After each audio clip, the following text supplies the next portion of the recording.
Bilang Pilipino, buong pagmamalaki kong isa sa buhay ang bagong Pilipinas.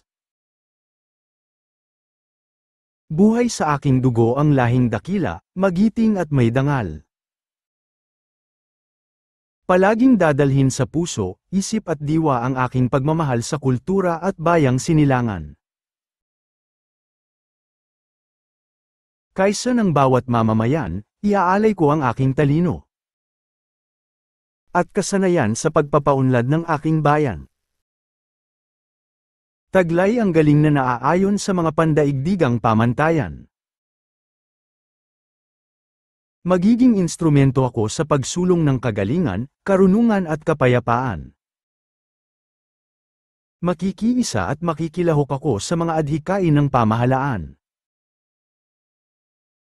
Dahil ang kaunlaran ay hindi lamang responsibilidad ng iilan. Isusulong at pangangalagaan ko ang karangalan, kalayaan at interes ng aking bayang minamahal.